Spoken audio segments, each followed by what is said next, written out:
Hello everybody, welcome to Guitar Building with Gulbas. Today we are in a new place and this is day one of a new exciting project. To start things off, let's go over the project, what it will be like, what wood I will be using, and start cutting it. Here on my workbench are all the necessary supplies to start things off, and here is the project itself. It's quite windy, so let me clamp it up. Here it is. Now, unlike my previous project, which was a guitar designed, well, not by me, you might notice, this one is completely my design. So designed it from scratch, found a fingerboard and all the things. So let me, go over the highlights of what this build is like. Obviously, this is a super strut type build. It has a 10-degree offset body, which is based on a pick, which is a guitar pick. You got it right. And katana or tanto knife blade, which is a Japanese sword or blade. So the lower and upper horn are both based on the blades. And the headstock is basically a lower horn moved up here. And this is a reverse headstock. So I'm going to have a bit more tension on my low E string or low D, whichever way I will tune it. And yeah, this is kind of a nice touch. Hopefully will make it nice to play. Now, I will not go into too much detail about all the electronics and hardware. I promise it will be great. Now, overall, the theme of this build is a metal machine or metal sword, a perfect guitar for playing rock and metal. It's going to be very nice. Now, I don't want to talk about it too much for now. Now, I will be giving away things just as we go. So, without further ado, let's start cutting the wood. So, the first thing that I will do today is I will take this beautiful roasted maple neck, put it in this contraption that is basically a jig for making a truss rod cavity. And here's our truss rod, just dual action truss rod, nothing special. I did go over the exact procedure of why you need a truss rod, but basically this is to adjust the neck. You want to make it bowed or you make it inverse bowed, the string action, all those nice things. And without further ado, let's just make a cavity.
Now that was the first pass, but the truss rod is not created equally.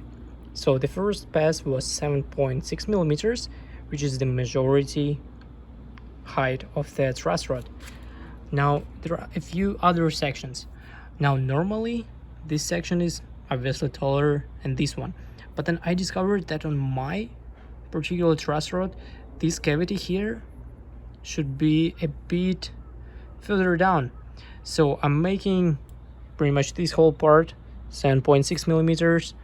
Now this part I'm gonna make 8 millimeters, this small section 10, and the last section 11. And this will make sure that the truss rod can go all the way in. So it's kind of a staircase from the side. Now that's why I will take a few more passes here.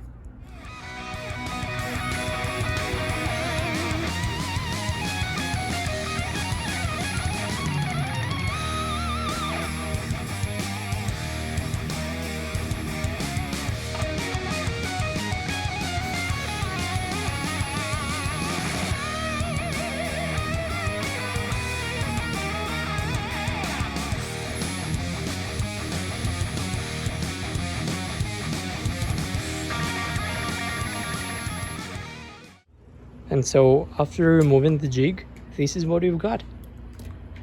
I'm happy to say, so far, it's been the best truss rod cavity I've ever done. So obviously the truss rod is not going in yet, because the ends are still round, so I would need to go in with the chisel to square them off. And in this part of the cavity, actually the truss rod, it's a little bit thicker than my router bit, so I will have to extend it as well with the chisel, probably this bigger one.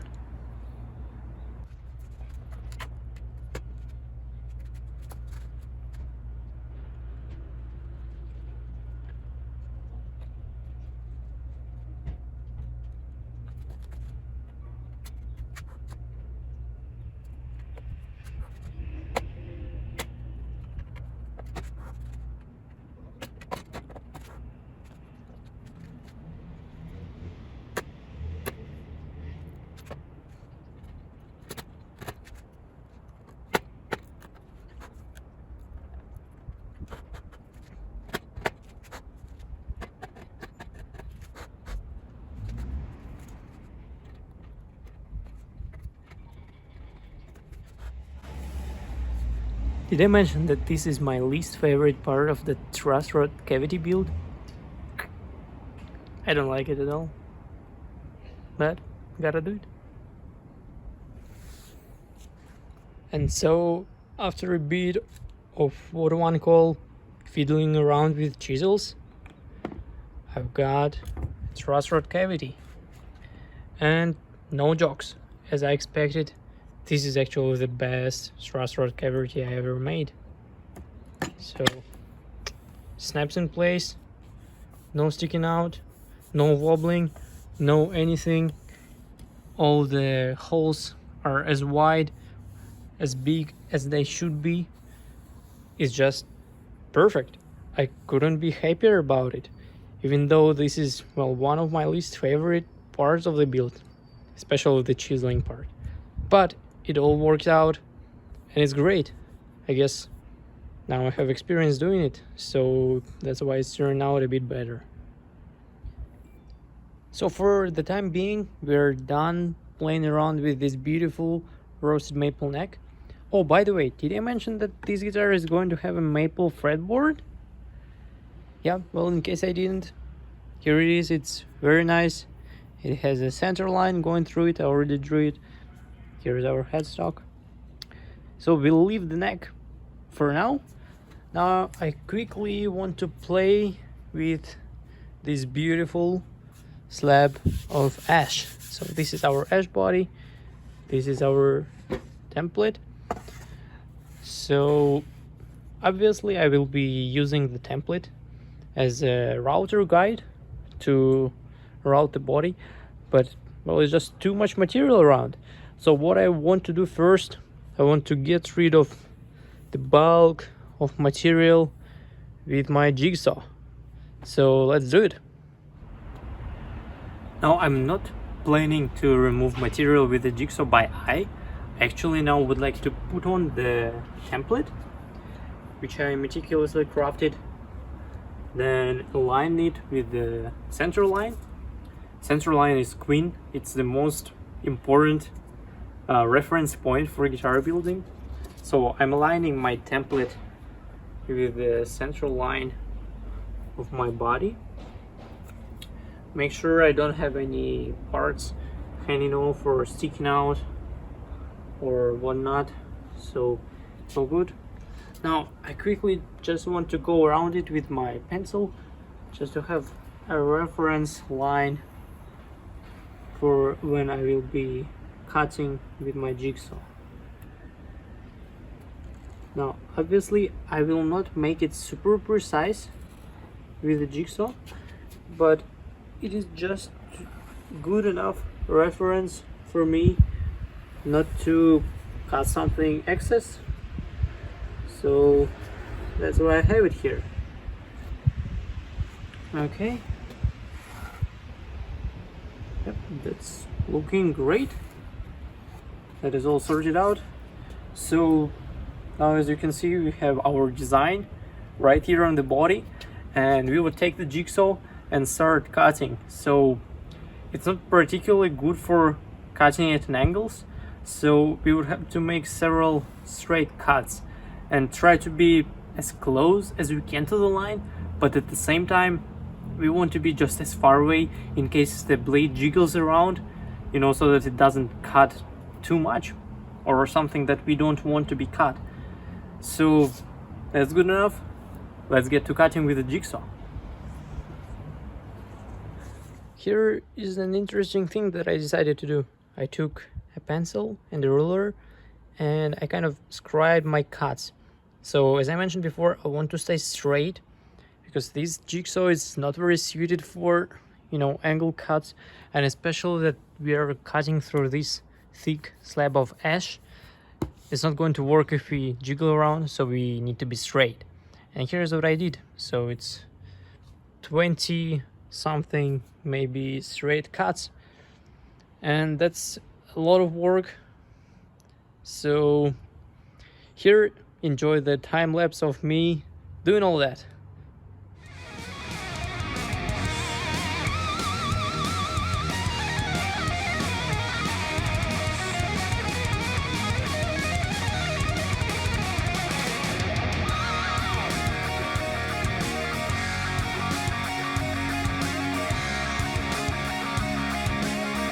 Well, I just watched the time lapse. That was so fast for you. Wow. But for me, this was like an eternity. I was saying like for 20 or 30 minutes, something, jiggling around with the jigsaw. Oh man. But anyway, this is the result. This is a very rough shape. So let's compare it to our template. So we are somewhat close in certain places, a bit closer than in others. There is a line left, but it's not something the router would not handle. I mean, of course it is advised to be as close as humanly possible, but then sometimes the blade, it doesn't cut straight, it cuts like this or like this. I was trying to avoid it as much as I can, but it's all good. It all worked out. I think I got a lot better at the jigsaw compared to the last time I was building guitar, so it's great. So just imagine for a moment having something like a band saw or a scroll saw. If you have one, you're so lucky. You know what I thought? Now that we started being loud and all that, and we started working on the body, I thought, why don't we, finish it right now? So let's take a router, let's put on our template and then route the body to give it pretty much almost the final shape. So why not? Now let's put the router away for a moment, and we would need to masking tape, super glue this template to the body. And you already know the trick pretty much. It is very simple. Just need one line masking tape on the body, or probably two lines in my case. So just like so. So we would cut the excess away a bit later on, and then maybe something like one more here. Yeah, this looks good. So burnish it down because we want to have a really good bond. And now I would need masking tape in the exact same locations in my guitar. I can actually mark that.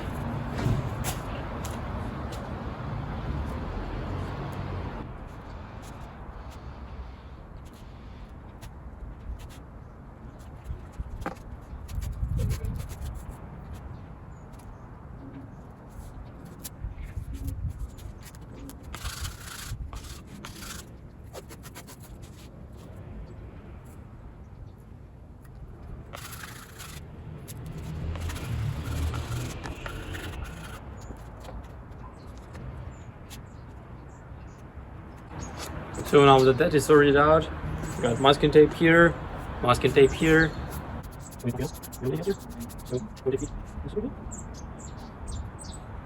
And in the perfect world, I would spray some activator on here, but I don't have any.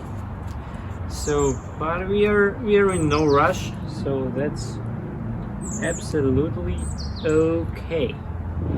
A-okay.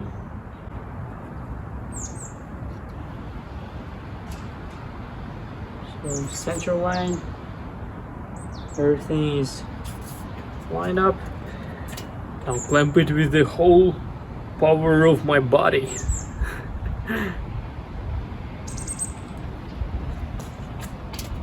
Then, if we did everything correctly, this tape template is not gonna go anywhere at all.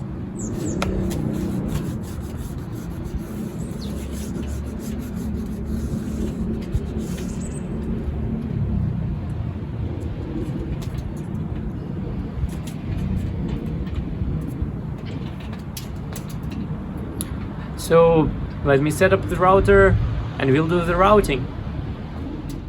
The template is in place, the router is all set, so let's get loud. I'm going to be doing several passes. I'll start with a very small router bit. So the idea is that I just need a template for the first narrow pass, and then onwards we can actually remove the template and use the small groove that is left from the first cut just as a template. And then there is no need to use a big router bit. I'll just do small passes, you know, little by little every time, not to go hard on this router. It's a very small router, basically actually a trimmer, so I don't want to overheat it or anything. So little by little, take my time and get it done. I'll start on this part and then we'll just do it. So if you watch my previous build, you know the drill. It's all very simple. You know, you just patiently do everything.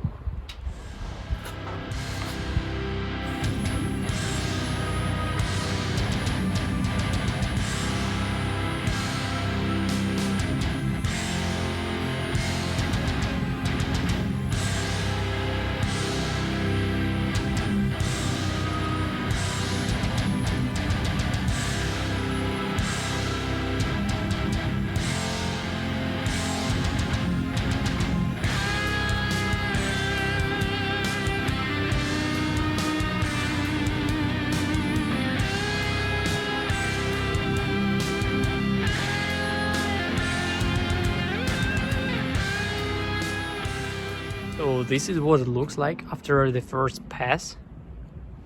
See our template, and this is basically the depth of our router bit, and this goes all around the guitar. And actually now we can remove the template. Can I do it with one hand? No, I can't.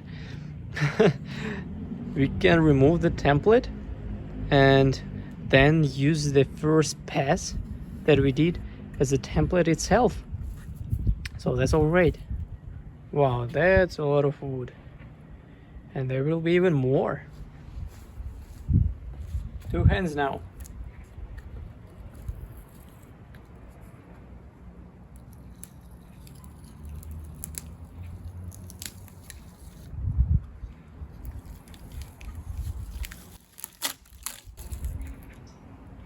Okay, so with the template away, we will need it for later, I guess.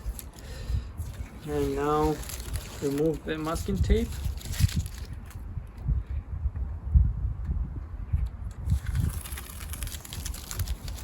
And we have no glue, nothing left here. Masking tape super glue trick, the best luthier trick ever. So now let's take the router and then we'll do more cuts.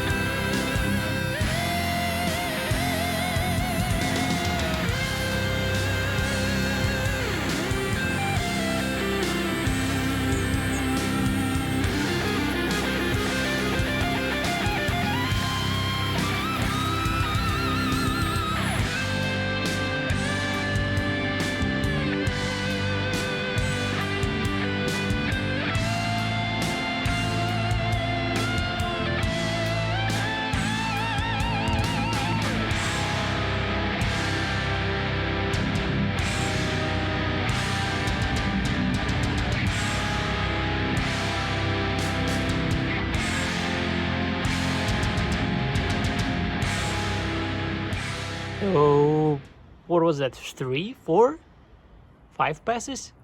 Well, anyway, it's just one pass left, I would say, and it's the most finicky one, because you see it's just a thin kind of veneer of wood left, and if up to that point I could keep it on the workbench, because you know I didn't touch the table. Now with the last pass I have to move it around constantly and just remove this part. So let me finish the final pass and perhaps we will be done for the day.